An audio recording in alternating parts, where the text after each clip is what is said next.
ਵਾਹਿਗੁਰੂ ਜੀ ਕਾ ਖਾਲਸਾ ਵਾਹਿਗੁਰੂ ਜੀ ਕੀ ਫਤਿਹ। ਗੁਰਬਾਣੀ ਵਿਚਾਰ ਸਿਮਰਨ ਭਾਗ ਪਹਿਲਾ। ਪ੍ਰਭ ਕਾ ਸਿਮਰਨ ਸਭ ਤੇ ਉੱਚਾ।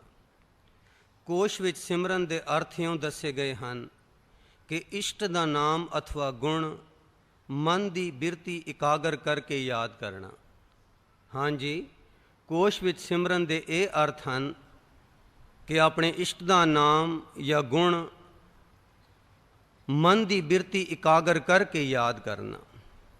ਆਦਿ ਤੋਂ ਹੀ ਸਾਧਾਂ ਸੰਤਾਂ ਮਹਾਂਪੁਰਖਾਂ ਅਤੇ ਗੁਰੂਆਂ ਨੇ ਅਧਿਆਤਮਿਕ ਸਾਧਨ ਲਈ ਸਿਮਰਨ ਕਰਨ ਦੀ ਸਿਫਾਰਿਸ਼ ਕੀਤੀ ਹੈ, ਪਰ ਗੁਰਬਾਣੀ ਵਿੱਚ ਸਿਮਰਨ ਦੀ ਵਿਸ਼ੇਸ਼ ਵਡਿਆਈ ਕੀਤੀ ਗਈ ਹੈ ਤੇ ਸਿਮਰਨ ਕਰਨ ਦਾ ਤਾਕੀਦੀ ਹੁਕਮ ਕੀਤਾ ਗਿਆ ਹੈ।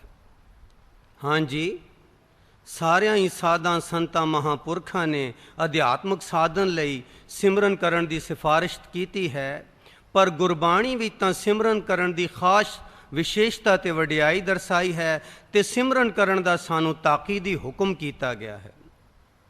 ਸੋ ਗੁਰਬਾਣੀ ਪੜ੍ਹਦਿਆਂ, ਸਤਸੰਗਤ ਵਿੱਚ ਵਿਚਰਦਿਆਂ ਸਿਮਰਨ ਦੀ ਵਡਿਆਈ ਤੇ ਅਹਿਮੀਅਤ ਨੂੰ ਸੁਣ ਪੜ੍ਹ ਕੇ ਕਈ ਜਗਿਆਸੂਆਂ ਦੇ ਮਨ ਵਿੱਚ ਸਿਮਰਨ ਕਰਨ ਲਈ ਉਤਸ਼ਾਹ ਤੇ ਉਦਮ ਪੈਦਾ ਹੁੰਦਾ ਹੈ, ਪਰ ਜਦ ਉਹ ਸਿਮਰਨ ਕਰਨ ਲੱਗਦੇ ਹਨ ਤਾਂ ਉਹਨਾਂ ਨੂੰ ਕਈ ਭੁਲੇਖਿਆਂ ਅਤੇ ਔਕੜਾਂ ਦਾ ਸਾਹਮਣਾ ਕਰਨਾ ਪੈਂਦਾ ਹੈ। ਆਮ ਤੌਰ 'ਤੇ ਜਗਿਆਸੂਆਂ ਦੀਆਂ ਸਿਮਰਨ ਦੀ ਬਾਬਤ ਇਹ ਸ਼ਿਕਾਇਤਾਂ ਅਤੇ ਭੁਲੇਖੇ ਆਉਂਦੇ ਹਨ ਕਿ ਸਿਮਰਨ ਕੀ ਹੈ, ਸਿਮਰਨ ਕਿਸ ਅੱਖਰ ਜਾਂ ਮੰਤਰ ਦਾ ਕਰਨਾ ਚਾਹੀਦਾ ਹੈ, ਸਿਮਰਨ ਕਿਸ ਵੇਲੇ ਕਰਨਾ ਚਾਹੀਦਾ ਹੈ, ਜਾਂ ਫਿਰ ਸਿਮਰਨ ਵਿੱਚ ਮਨ ਨਹੀਂ ਟਿਕਦਾ ਇਤਿਆਦਿਕ। ਸੋ ਇਹਨਾਂ ਵਿੱਚੋਂ ਸਿਰਫ ਇੱਕ ਸਵਾਲ ਸਿਮਰਨ ਕੀ ਹੈ, ਉਸ ਦਾ ਵਿਸਥਾਰ ਅੱਜ ਦੇ ਲੇਖ ਵਿੱਚ ਦਰਸਾਇਆ ਗਿਆ ਹੈ। ਸਿਮਰਨ ਕੀ ਹੈ? ਕਿਸੇ ਗੱਲ ਜਾਂ ਖਿਆਲ ਨੂੰ ਮਨ ਵਿੱਚ, ਚਿੱਤ ਵਿੱਚ, ਅੰਤਿਸ਼ਕਰਣ ਵਿੱਚ ਅੰਤਰ ਆਤਮੇ ਦ੍ਰਿੜਾਉਣ ਲਈ, ਵਸਾਉਣ ਲਈ, ਰਸਾਉਣ ਲਈ, ਪ੍ਰਗਟਾਉਣ ਲਈ, ਉਸ ਨੂੰ ਮੁੜ ਮੁੜ ਚੇਤੇ ਕਰਨ, ਦੁਹਰਾਉਣ, ਜਪਣ, ਰਟਨ ਕਰਨ, ਅਭਿਆਸ ਕਰਨ ਤੇ ਕਮਾਉਣ ਦੀ ਕਿਰਿਆ ਨੂੰ ਸਿਮਰਨ ਕਿਹਾ ਜਾਂਦਾ ਹੈ। ਹਾਂਜੀ, ਨਿਰਾ ਰਟਨ ਮਾਤਰ ਸਿਮਰਨ ਨਹੀਂ, ਰਟਨ ਕਰਨਾ ਹੈ, ਜਪਣਾ ਹੈ, ਅਭਿਆਸ ਕਰਨਾ ਹੈ, ਪਰ ਇਸ ਨੀਅਤ ਨਾਲ ਕਿ ਮਨ ਵਿੱਚ, ਚਿੱਤ ਵਿੱਚ, ਅੰਤਿਸ਼ਕਰਣ ਵਿੱਚ ਉਹ ਗੱਲ ਜਾਂ ਖਿਆਲ ਦ੍ਰਿੜ ਹੋ ਜਾਵੇ, ਵਸ ਜਾਵੇ, ਰਸ ਜਾਵੇ। ਫਿਰ ਆਪ ਮੁਹਾਰੇ ਰਸਣ ਤੋਂ ਬਾਅਦ ਕਰਮ ਕਿਰਿਆ ਦੁਆਰਾ, ਖਿਆਲਾਂ ਦੁਆਰਾ, ਸੋਚਣੀ ਦੁਆਰਾ ਜਾਂ ਆਤਮਿਕ ਕਿਰਿਆ ਦੁਆਰਾ ਉਹ ਪ੍ਰਗਟ ਹੋਵੇ। ਸੋ ਇਸ ਨੀਅਤ ਨਾਲ ਕਿਸੇ ਵੀ ਗੱਲ ਜਾਂ ਖਿਆਲ ਨੂੰ ਚੇਤੇ ਕਰਨ, ਦੁਹਰਾਉਣ, ਜਪਣ, ਰਟਣ ਤੇ ਅਭਿਆਸ ਕਰਨ ਜਾਂ ਕਮਾਉਣ ਦੀ ਕਿਰਿਆ ਨੂੰ ਸਿਮਰਨ ਕਿਹਾ ਜਾਂਦਾ ਹੈ। ਸਿਮਰਨ ਦੀ ਅਧਿਆਤਮਿਕ ਕਿਰਿਆ ਅਰਥਾਤ ਰਸਨਾ ਦੁਆਰਾ ਜਪਣਾ, ਮਨ ਦੁਆਰਾ ਧਿਆਵਣਾ, ਚਿੱਤ ਦੁਆਰਾ ਆਰਾਧਨਾ, ਸੁਰਤ ਦੁਆਰਾ ਅਜੱਪਾ ਜਾਪ, ਫਿਰ ਲਿਵ ਦੁਆਰਾ ਆਤਮ ਰਸ ਮਾਨਣਾ ਹੀ ਜਗਿਆਸੂ ਦਾ ਵਿਸ਼ੇਸ਼ ਕਰਤਵ ਹੈ, ਧਰਮ ਹੈ, ਜੀਵਨ ਹੈ। ਫਿਰ ਦੁਹਰਾ ਦਈਏ ਕਿ ਜਗਿਆਸੂ ਦਾ ਧਰਮ, ਜੀਵਨ ਕੀ ਹੈ? ਸਿਮਰਨ ਦੀ ਅਧਿਆਤਮਿਕ ਕਿਰਿਆ। ਅਧਿਆਤਮਿਕ ਕਿਰਿਆ ਕੀ ਹੈ? ਕਿ ਰਸਨਾ ਨਾਲ ਜਪਣਾ, ਇਹ ਸਰੀਰਕ ਕਿਰਿਆ ਵੀ ਅਧਿਆਤਮਿਕ ਕਿਰਿਆ ਹੈ। ਫਿਰ ਮਨ ਦੁਆਰਾ ਧਿਆਵਣਾ, ਫਿਰ ਚਿੱਤ ਦੁਆਰਾ ਆਰਾਧਨਾ, ਫਿਰ ਸੁਰਤ ਦੁਆਰਾ ਅਜੱਪਾ ਜਾਪ ਤੇ ਫਿਰ ਲਿਵ ਦੁਆਰਾ ਆਤਮ ਰਸ ਮਾਨਣਾ। ਇਹ ਜਿਹੜੀ ਅਧਿਆਤਮਿਕ ਕਿਰਿਆ ਹੈ, ਇਹ ਹੀ ਜਗਿਆਸੂ ਦਾ ਵਿਸ਼ੇਸ਼ ਕਰਤਵ ਹੈ, ਧਰਮ ਹੈ ਅਤੇ ਜੀਵਨ ਹੈ। ਇਹ ਅਧਿਆਤਮਿਕ ਸਿਮਰਨ ਦੀ ਕਿਰਿਆ ਇਹ ਗੁਰਪ੍ਰਸਾਦ ਦੁਆਰਾ ਸਾਧ ਸੰਗਤ ਵਿੱਚ ਸੌਖੀ ਹੋ ਜਾਂਦੀ ਹੈ। ਹਾਂਜੀ, ਰਸਨਾ ਨਾਲ ਜਪਣਾ, ਫਿਰ ਮਨ ਨਾਲ ਧਿਆਵਣਾ, ਫਿਰ ਚਿੱਤ ਨਾਲ ਆਰਾਧਨਾ, ਫਿਰ ਸੁਰਤ ਦੁਆਰਾ ਅਜੱਪਾ ਜਾਪ, ਫਿਰ ਲਿਵ ਦੁਆਰਾ ਆਤਮ ਰਸ ਮਾਣਨਾ। ਇਹ ਜਿਹੜੀ ਸਾਰੀ ਅਧਿਆਤਮਿਕ ਕਿਰਿਆ ਹੈ, ਇਹ ਸਾਧ ਸੰਗਤ ਵਿੱਚ ਸੌਖੀ ਹੋ ਜਾਂਦੀ ਹੈ। ਕਾਇਨਾਤ ਦੇ ਦੋ ਮੰਡਲ ਹਨ, ਇੱਕ ਮਾਇਕੀ ਮੰਡਲ ਯਾਨੀ ਦੂਜੇ ਭਾਵ ਦਾ ਮੰਡਲ, ਤੇ ਦੂਸਰਾ ਹੈ ਆਤਮਿਕ ਮੰਡਲ ਅਥਵਾ ਸੱਚਖੰਡ। ਮਾਇਕੀ ਮੰਡਲ ਹਉਮੈ ਦੇ ਭਰਮ ਭੁਲਾਵੇ ਵਿੱਚੋਂ ਉਤਪੰਨ ਹੋਇਆ ਹੈ ਤੇ ਇਸ ਵਿੱਚ ਮੈਂ ਮੇਰੀ ਦੀ ਭਾਵਨਾ ਦਾ ਬੋਲਬਾਲਾ ਤੇ ਵਰਤਾਰਾ ਹੈ। ਮਾਇਕੀ ਮੰਡਲ ਵਿੱਚ ਇੱਥੇ ਮੈਂ ਮੇਰੀ ਦਾ ਬੋਲਬਾਲਾ ਹੈ। ਜੀਵ ਬੇਅੰਤ ਜਨਮਾਂ ਤੋਂ ਇਸ ਹਉਮੈ ਵੇੜੇ ਭਰਮ ਭੁਲਾਵੇ ਯਾਨੀ ਮਾਇਕੀ ਮੰਡਲ ਵਿੱਚ ਵਿਚਰਦਾ ਆਇਆ ਹੈ ਕਈ ਜਨਮਾਂ ਤੋਂ, ਤੇ ਇਸ ਮੈਂ ਮੇਰੀ ਦੇ ਕੂੜੇ ਭੁਲੇਖੇ ਵਿੱਚ ਹੀ ਜੀਵ ਸੋਚਦਾ, ਚਿਤਵਦਾ, ਵਿਉਂਤਾਂ ਘੜਦਾ, ਕਰਮ ਕਰਦਾ ਤੇ ਨਤੀਜੇ ਭੋਗਦਾ ਅਤੇ ਕਾਮ, ਕ੍ਰੋਧ, ਲੋਭ, ਮੋਹ, ਅਹੰਕਾਰ ਦੀਆਂ ਵਾਸ਼ਨਾਵਾਂ ਵਿੱਚ ਗਲਤਾਨ ਹੋਇਆ ਰਹਿੰਦਾ ਹੈ ਤੇ ਆਵਾਗਮਨ ਦੇ ਚੱਕਰਾਂ ਵਿੱਚ ਫਿਰਦਾ ਰਹਿੰਦਾ ਹੈ। ਪਲਚ ਪਲਚ ਸਗਲੀ ਮੂਈ ਝੂਠੇ ਤੰਦੇ ਮੋਹ। ਇਹ ਮੈਂ ਮੇਰੀ ਦਾ ਅਹਿਸਾਸ ਅਥਵਾ ਹਉਮੈ ਇਹ ਜੀਵ ਦੇ ਨਾਲ ਭੂਤ ਪ੍ਰੇਤ ਵਾਂਗ ਕਈ ਜਨਮਾਂ ਤੋਂ ਚਿੰਬੜੀ ਹੋਈ ਹੈ, ਜਿਸ ਕਾਰਨ ਹਰੀ ਵਿਸਰ ਜਾਂਦਾ ਹੈ। ਇਹ ਮਾਇਆ ਜਿਤ ਹਰ ਵਿਸਰੈ ਮੋਹ ਉਪਜੈ ਭਾਵ ਦੂਜਾ ਲਾਇਆ। ਇਸ ਤਰ੍ਹਾਂ ਮੈਂ ਮੇਰੀ ਦੀ ਅਡਰੀ ਹਸਤੀ ਅਥਵਾ ਹਉਮੈ ਇਹ ਸਾਡੇ ਖਿਆਲਾਂ, ਸੋਚਣੀ, ਚਿਤਵਨੀ, ਭਾਵਨਾਵਾਂ, ਕਰਮ, ਧਰਮ ਅਰਥਾਤ ਜੀਵਨ ਦੇ ਹਰ ਪੱਖ ਵਿੱਚ ਪ੍ਰਵਿਰਤ ਹੋ ਰਹੀ ਹੈ, ਜੋ ਸਾਡੇ ਮਨ, ਤਨ, ਚਿੱਤ, ਦਿਮਾਗ, ਅੰਤਸ਼ਕਰਣ, ਮਾਇਕੀ ਆਪੇ ਦੀਆਂ ਹੇਠਲੀਆਂ ਤਹਿਾਂ ਵਿੱਚ ਧਸ ਵਸ ਰਸ ਕੇ ਦ੍ਰਿੜ ਹੋ ਚੁੱਕੀ ਹੈ।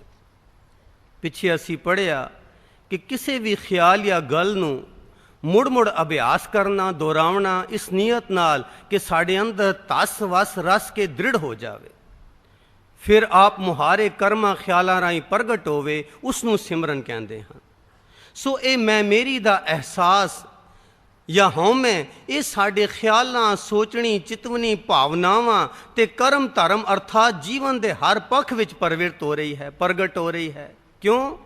ਕਿਉਂਕਿ ਸਾਡੇ ਮਨ, ਤਨ, ਚਿੱਤ, ਦਿਮਾਗ, ਅੰਤਸ਼ਕਰਣ ਤੇ ਮਾਇਕੀ ਆਪੇ ਦੀਆਂ ਹੇਠਲੀਆਂ ਤਹਿਾਂ ਵਿੱਚ ਧਸ ਵਸ ਰਸ ਕੇ ਦ੍ਰਿੜ ਹੋ ਚੁੱਕੀ ਹੈ, ਕਿਉਂਕਿ ਕਈ ਜਨਮਾਂ ਤੋਂ ਅਸੀਂ ਇਸ ਮੈਂ ਮੇਰੀ ਦਾ ਹੀ ਅਭਿਆਸ ਕਰਦੇ ਆਏ ਹਾਂ। ਇਸ ਤਰ੍ਹਾਂ ਅਸੀਂ ਮੈਂ ਮੇਰੀ ਅਥਵਾ ਹਉਮੈ ਦੀ ਅਣਜਾਣੇ ਹੀ ਚਿਤਵਨੀ, ਅਭਿਆਸ ਅਤੇ ਸਿਮਰਨ ਕਰੀ ਜਾਂਦੇ ਹਾਂ। ਕਿਸ ਦਾ? ਹਉਮੈ ਦਾ ਤੇ ਮੈਂ ਮੇਰੀ ਦਾ। ਹਉਮੈ ਵੇੜੀ ਅਡਰੀ ਹੋਣ ਦਾ ਇਹ ਅਹਿਸਾਸ ਸਾਡੇ ਅੰਤਰਗਤ ਇਤਨਾ ਦ੍ਰਿੜ ਹੋ ਚੁੱਕਿਆ ਹੈ ਕਿ ਮੈਂ ਮੇਰੀ ਦੀ ਭਾਵਨਾ ਤੋਂ ਬਗੈਰ ਸਾਡਾ ਜੀਵਨ ਅਧੂਰਾ, ਫੋਕਾ ਤੇ ਨੀਰਸ ਪ੍ਰਤੀਤ ਹੁੰਦਾ ਹੈ।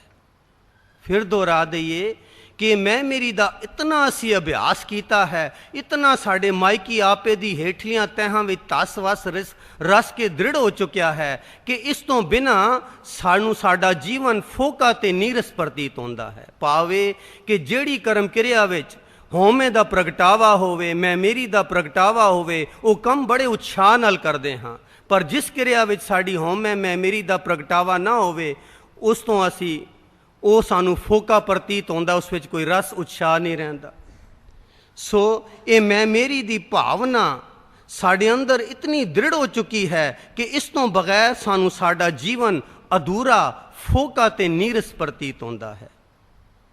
ਜੀਵ ਬ੍ਰਹਮ ਸਰੂਪ ਹੈ, ਇਹ ਤਾਂ ਜੋਤ ਸਰੂਪ ਹੈ। ਇਹ ਜੀਵ ਮਨ ਤੂੰ ਜੋਤ ਸਰੂਪ ਹੈ, ਆਪਣਾ ਮੂਲ ਪਛਾਣ। ਜਦ ਇਹ ਜੀਵ ਮਾਤਾ ਦੇ ਗਰਭ ਵਿੱਚ ਉਲਟਾ ਲਟਕਦਾ ਸੀ ਤਾਂ ਆਪਣੇ ਕਰਤੇ ਨੂੰ ਧਿਆਉਂਦਾ ਸੀ, ਪਰ ਜਦ ਜੀਵ ਬਾਹਰ ਮਾਇਕੀ ਮੰਡਲ ਵਿੱਚ ਆਉਂਦਾ ਹੈ ਤਾਂ ਇਸ ਨੂੰ ਮਾਇਆ ਦੀ ਰੰਗਤ ਚੜ੍ਹ ਜਾਂਦੀ ਹੈ। ਇਹ ਆਪਣੇ ਕਰਤੇ ਅਕਾਲ ਪੁਰਖ ਨੂੰ ਭੁੱਲ ਕੇ ਮਾਇਆ ਦੇ ਭਰਮ ਭੁਲਾਵੇ ਵਿੱਚ ਮੈਂ ਮੇਰੀ ਦਾ ਅਭਿਆਸ ਅਥਵਾ ਸਿਮਰਨ ਕਰਨ ਲੱਗ ਪੈਂਦਾ ਹੈ। ਜੈਸੀ ਅਗਨ ਉਦਰ ਮੈਂ ਤੈਸੀ ਬਾਹਰ ਮਾਇਆ, ਮਾਇਆ ਅਗਨ ਸਭ ਇੱਕੋ ਜਿਹੀ ਕਰਤੈ ਖੇਲ ਰਚਾਇਆ।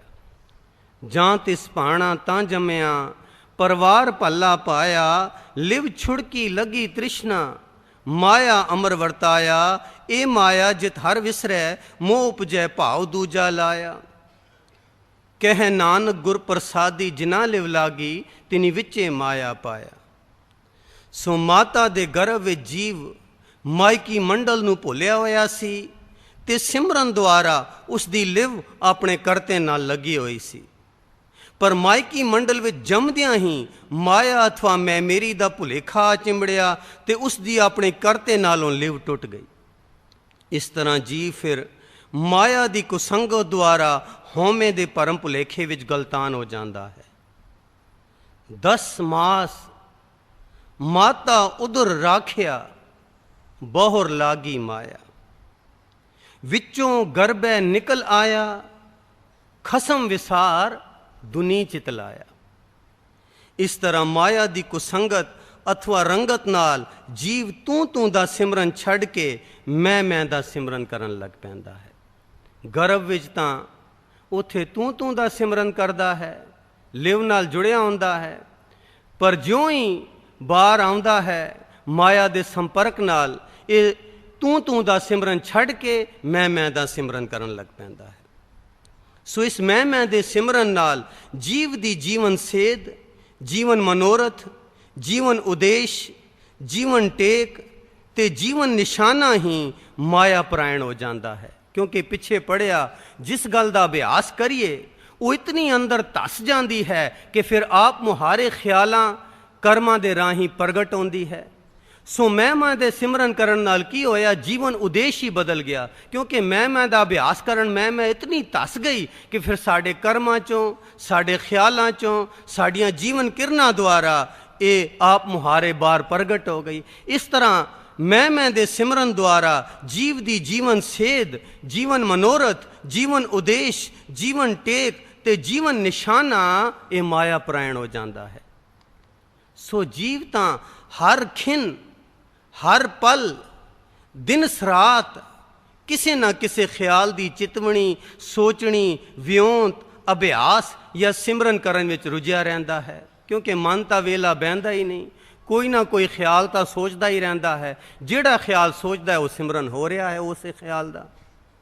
ਸੋ ਜੀਵ ਹਰ ਖਿਨ, ਹਰ ਪਲ, ਦਿਨ ਸਰਾਤ ਕਿਸੇ ਨਾ ਕਿਸੇ ਖਿਆਲ ਦੀ ਚਿਤਵਣੀ, ਸੋਚਣੀ, ਵਿਉਂਤ, ਅਭਿਆਸ ਜਾਂ ਸਿਮਰਨ ਕਰਨ ਵਿੱਚ ਰੁੱਝਿਆ ਰਹਿੰਦਾ ਹੈ। ਇਹ ਸਿਮਰਨ ਅਭਿਆਸ ਚਾਹੇ ਮਾਇਕੀ ਰੰਗਤ ਵਾਲਾ ਹੋਵੇ ਜਾਂ ਆਤਮ ਰੰਗਤ ਵਾਲਾ, ਪਰ ਅਸੀਂ ਹਰ ਵਕਤ ਸਦਾ ਸੁੱਤਿਆਂ ਜਾਗਦਿਆਂ ਸਿਮਰਨ ਦੀ ਕਿਰਿਆ ਜ਼ਰੂਰ ਕਰਦੇ ਰਹਿੰਦੇ ਹਾਂ। ਕਿਉਂਕਿ ਸਾਡਾ ਮਨ ਕਿਸੇ ਵੇਲੇ ਵੀ ਵੇਲਾ ਰਹਿ ਹੀ ਨਹੀਂ ਸਕਦਾ। ਕਿੰਨੀ ਹਾਸੋਹੀਣੀ ਗੱਲ ਹੈ ਕਿ ਜਿਸ ਕਿਰਿਆ ਅਥਵਾ ਸਿਮਰਨ ਦਾ ਅਸੀਂ ਹਰ ਪਲ, ਦਿਨ ਸਰਾਤ ਅਣਜਾਣੇ ਹੀ ਅਭਿਆਸ ਕਰ ਰਹੇ ਹਾਂ, ਉਸ ਦੀ ਬਾਬਤ ਅਸੀਂ ਮੁੜ ਕੇ ਜਣੇ ਖਣੇ ਨੂੰ ਪੁੱਛਦੇ ਫਿਰਦੇ ਹਾਂ ਕਿ ਜੀ ਸਿਮਰਨ ਕੀ ਹੈ ਜਾਂ ਸਿਮਰਨ ਕਿਵੇਂ ਕਰੀਦਾ ਹੈ। ਸੋ ਫਿਰ ਦੁਹਰਾ ਦਈਏ ਕਿ ਅਸੀਂ ਮੈਂ ਮੇਰੀ ਵਾਲੇ ਮਾਇਕੀ ਜੀਵਨ ਦੇ ਪਰਾਇਣ ਸਦਾ ਸੋਚਦੇ ਹਾਂ। ਹਾਂਜੀ, ਮਾਇਕੀ ਜੀਵਨ ਦੇ ਪਰਾਇਣ ਸਦਾ ਰੀਝਾਂ ਲਾਉਂਦੇ ਹਾਂ, ਵਿਉਂਤਾਂ ਕੱਢਦੇ ਹਾਂ ਮੈਂ ਮੇਰੀ ਦੇ ਅਧੀਨ, ਉਦੋਂ ਵੀ ਉਸੇ ਕਰਕੇ ਕਰਦੇ ਹਾਂ, ਘਾਲਣਾ ਘਾਲਦੇ ਹਾਂ, ਜਫਰ ਜਾਲਦੇ ਹਾਂ ਮੈਂ ਮੇਰੀ ਲਈ, ਕਰਮ ਕਰਦੇ ਹਾਂ, ਨਤੀਜੇ ਭੁਗਤਦੇ ਹਾਂ, ਆਸਾ ਮਨਸਾ ਵਿੱਚ ਵਿਚਰਦੇ ਹਾਂ, ਦੁੱਖ ਸੁੱਖ ਭੋਗਦੇ ਹਾਂ ਤੇ ਫਿਰ ਈਰਖਾ, ਦਵੈਤ ਤੇ ਵੈਰ ਵਿਰੋਧ ਦੀਆਂ ਵਾਸ਼ਨਾਵਾਂ ਵਿੱਚ ਗਲਤਾਨ ਹੋਏ ਰਹਿੰਦੇ ਹਾਂ ਅਤੇ ਆਪਣੇ ਕਰਤੇ ਨੂੰ ਭੁੱਲ ਆ ਕੇ ਆਪਣਾ ਅਮੋਲਕ ਜੀਵਨ ਅਜਾਈਂ ਗਵਾ ਰਹੇ ਹਾਂ। ਪਰ ਸਾਨੂੰ ਆਪਣੀ ਇਸ ਹਾਨੀਕਾਰਕ ਅਦੋਗਤੀ ਦੀ ਸੋਝੀ ਨਹੀਂ।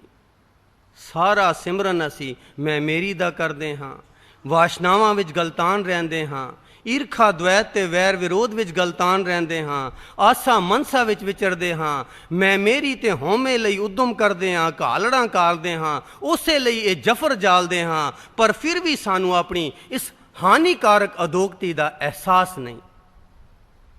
ਇਸੇ ਕਰਕੇ ਗੁਰਬਾਣੀ ਸਾਨੂੰ ਜ਼ੋਰਦਾਰ ਤਾੜਨਾ ਕਰਦੀ ਹੈ। ਬਾਰੂ ਪੀਤ बनाई रच पच रहत नहीं दिन चार, तैसे ही ए सुख माया के उर्जो कहाँ गवार। अजहूँ समझ कछ बिगड़ो नाहिन, भजले राम मुरार, भजले नाम मुरार। ये सिमरन सारी कायनात दे जीव चेतन ਜਾਂ अचेत अवस्था विच कर रहे हैं। 84 ਲੱਖ ਜੂਨਾ ਅਚੇਤ ਅਵਸਥਾ ਵਿੱਚ ਅਣਜਾਣੇ ਤੇ ਸਹਿਜ ਸੁਭਾਈ ਹੀ ਆਪਣੇ ਕਰਤੇ ਦਾ ਸਿਮਰਨ ਆਪੋ ਆਪਣੇ ਤਰੀਕਿਆਂ ਨਾਲ ਕਰ ਰਹੀਆਂ ਹਨ ਤੇ ਇਲਾਹੀ ਹੁਕਮ ਕਮਾ ਰਹੀਆਂ ਹਨ। ਸਿਮਰੈ ਧਰਤੀ ਅਰ ਆਕਾਸਾ, सिमरै चंद सूरज गुण तासा, सिमरै पस पंखी सब पूता, सिमरै बन पर्बत अवतूता, लता बली साख सब सिमरै, रव रया स्वामी सब मना, सिमरै थूल सूखम सब जनता, सिमरै सिद्ध साधक हर मनता, गुप्त प्रगट सिमरै प्रभ मेरे, सगल भवन का प्रभ तना।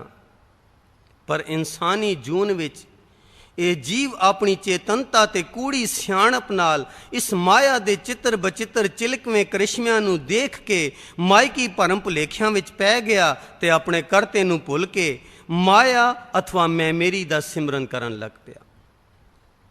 झूठी माया देख के भूला रे मना, आशा परम विकार मो इनमें लोबाना, झूठ समग्री मन वसी पार ब्रह्म न जाना।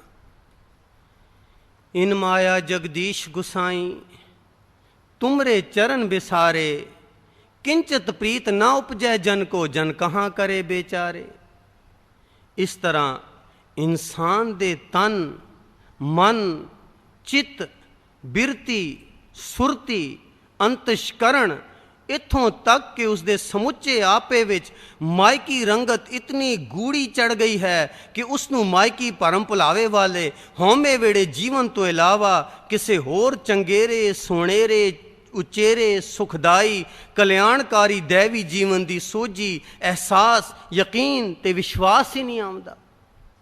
इतनी तस गई है ये माया कि कोई उचेरे जीवन का सानू एहसास ही नहीं आउंदा। गुरबाणी पढ़द्या सुनद्या अथवा साध संगत विच विचरद्या होया जेकर ओपरा जिहा दैवी विश्वास अथवा शरदा भावनी आउंदी भी है तां ओह भी छेती ही मायकी बदलां दे ओले छाई माई हो के उड़ पुड़ जांदी है। ये भी हकीकत है कि जदों गुरबाणी ध्यान नाल पढ़दे सुनदे हां या सत्संगत करते हाँ उस वेले एक एहसास आउंदा है, शरदा भावनी उपजदी है उचेले जीवन लई। पर वह एहसास भी छेती मायकी बदलां दे ओले छाई माई हो के उड़ पुड़ जाता है। क्यों? क्योंकि सत्संगत तो बाहर निकलदियां ही साडे मन नू माया अथवा मैं मेरी दियां भावनावां कल्पनावां ख्याल आसा मनसा फिक्र चिंता काम क्रोध लोभ मोह ईर्खा द्वैत वैर विरोध आदि वासनावां आ घेरदियां हन, जिस दे सिटे वजों दैवी भावना जां हरि सिमरन भुल जांदा है। वो जिहड़ी शरदा भावनी या माड़ी मोटी भावना गुरबाणी सुन के सत्संगत करदियां उपजी सी, ज्यों ही सत्संगत तो बाहर निकले उथे की आसा मनसा फिक्र चिंता काम क्रोध इत्यादक इतनियां वासनावां आ घेरदियां हन कि सिटे वजों वो जिहड़ी दैवी भावना हुंदी उड़ जाती है या हरि सिमरन भुल जाता है। सो हासोहीणी गल तां ये है कि इस मायकी सिमरन की क्रिया लई जीव नू कोई गुरु नहीं धारण करना पैंदा।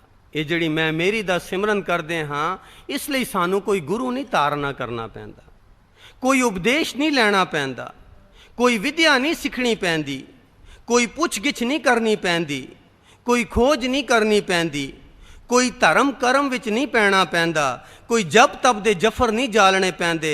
सिर्फ हरि नू भुलदियां सार ये हौमे दे पंजे दूत काम क्रोध लोभ मोह अहंकार अनजाने ही जीव नू अपने चित्र बचित्र चिलकवें तलिस्मी जादू विच फसा लैंदे हन ते सारी उम्र दूजे भाव अथवा मैं मेरी दी कैद विच जकड़ी रखदे हन अते मदारी दे बांदर वांग नचाउंदे टपाउंदे ते अपना बेखरीद गोला बढ़ाई रखदे हन।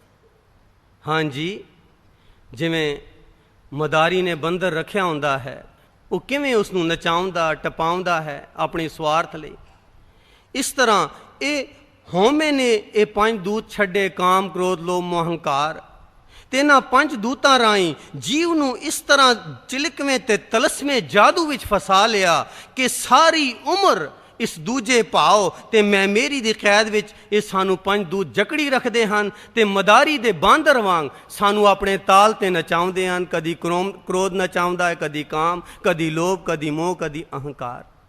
इस तरह इन्हां दे सुर विच सारी जिंदगी नचदे रहिंदे हां, इन्हां दी गुलामी विच। माया मोह दुख सागर है, बिखदुत्तर तरिया ना जाए, मेरा मेरा कर दे पचमुए, हों मैं करतवे आए। बेअंत धर्मां ते धार्मिक प्रचार के बावजूद जीव इस मानसिक तलिस्म अथवा मायकी जादू तो अनजान ते अज्ञानी रहिंदा है। इतना धर्म कर्म करते हाँ, इतना धार्मिक प्रचार सुनने के बावजूद भी जीव इस जड़ा माया का जादू है, इस दे तलिस्म तो अज्ञानी ही रहिंदा है। इस तरह अनजाने सहज सुभाई जीव माया की गुलामी करदा होया अपने उदाले मायकी जंजीरां नूं मजबूत करके मायकी बंधना विच जकड़िया रहिंदा है। सो मायकी गुलामी करके किहड़ियां जंजीरां नूं होर जकड़ी जांदे हां, गुरबाणी दसदी है। भूलियो मन माया उरजायो, जो जो कर्म कियो लालच लग, तैं तैं आप बंधायो। हाँ जी, जो जो कर्म कियो लालच लग, तैं तैं आप बंधायो। होर जंजीरां किहड़ियां हन? एह कुटुंब सब जी के बंधन भाई, परम पुला संसारा।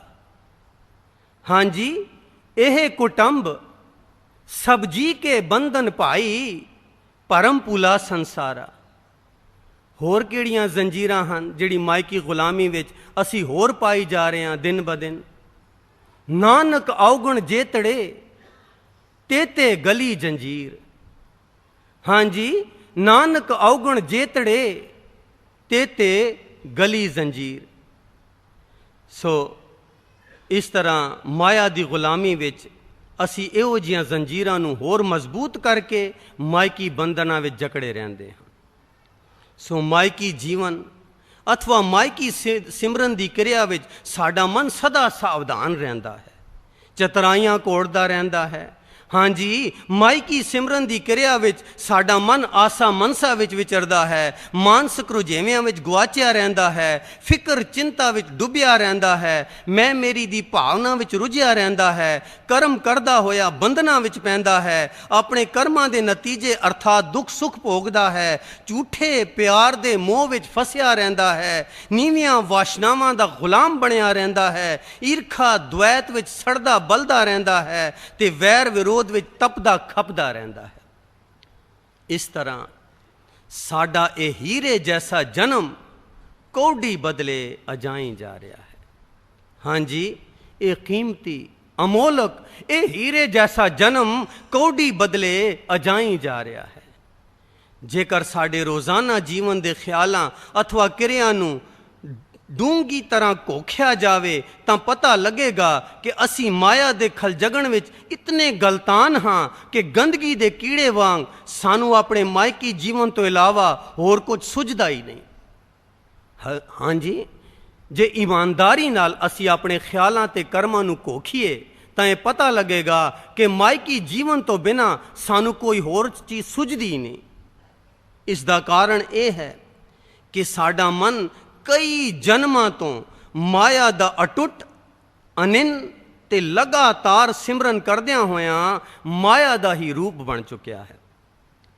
ऐसे माया रूपी मन विचों माया दी ही फिर रंगत, हवाड़, भावना, सेध ते टेक उपजनी सुभावक अते लाजमी है, क्योंकि जेड़ी चीज़ वसाइए उहियो बाहर निकलदी है अंदरों।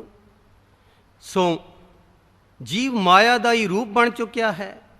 ऐसे माया रूपी मन विचों फिर माया दी ही रंगत, हवाड़, भावना, सेध ते टेक उपजनी सुभावक अते लाजमी है।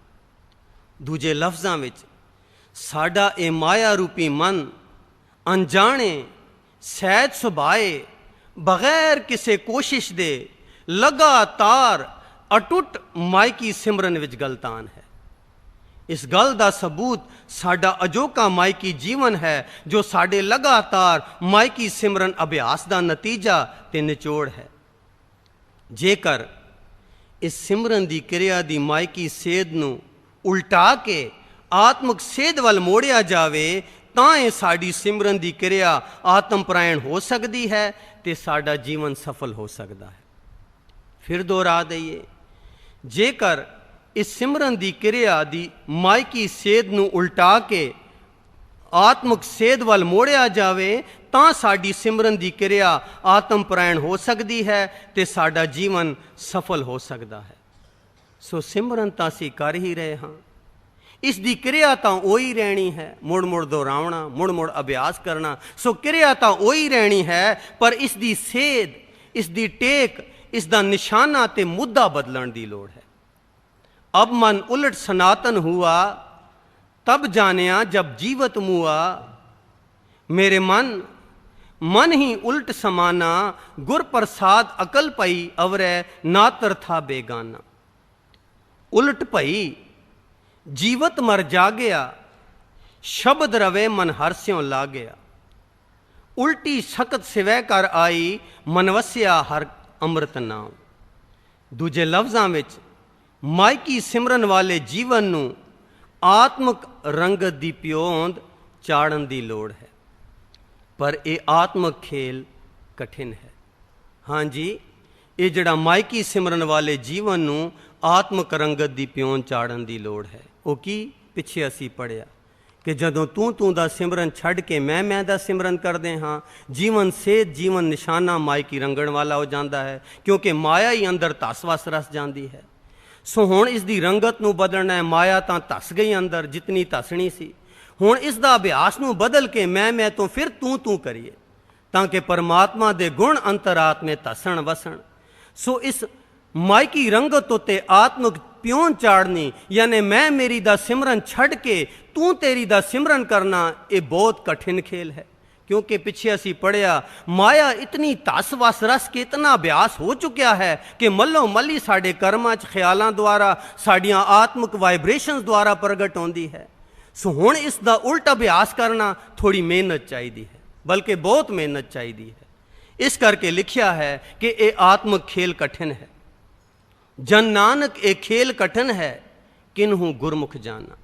हाँ जी, ये आत्मक कठिन खेल गुरमुख प्यारियां दी संगत विच सौखी ते सहजे ही संभव हो सकती है। ये सच्चाई है कि महापुरखां दी संगत विच जिहड़ा ये मुश्किल काम है कि जिहड़ा सिमरन दृढ़ हो चुकिया है, उस दे खिलाफ हुण तू तेरी दा सिमरन दृढ़ करना ते मैं मेरी दे सिमरन नूं भुलाना, ये जिहड़ी कठिन खेल है, ये गुरमुख प्यारियां महापुरखां दी संगत विच सौखी ते सहज सुभाए संभव हो सकती है। गुरबाणी विचार लेख नंबर 110 सिमरन भाग पहला। गुरु रू प्यारी साध संगत जी, ये विचारां गुरमुख प्यारे बाऊ जी उन्होंने लिखिया हैं। सिमरन का विषय जिहड़ा बहुत ज़रूरी है, इस विषय ते आप जी ने 16 लेख लिखे हैं। क्योंकि आम तौर पर असी एक रटन नूं सिमरन मनी बैठे हाँ, भावें कोई तब्दीली आवे, भावें अंदर धसे वसे या नार वसे, सिर्फ रटन नूं सिमरन करी बैठे हाँ, रटन करन नूं सिमरन मनी बैठे हाँ। पर महापुरखा ने बड़े विस्तार नाल इन्हां 16 भागां विच ये खोल के दर्शाया है कि असलीयत विच सिमरन है कि किस तरह करना है, उतलियां अवस्थावां ते किवें पहुँचना है। सो गुरबाणी के आधार पर आप जी ने आप सिमरन करके लिखिया हैं सानू सेध देण लई।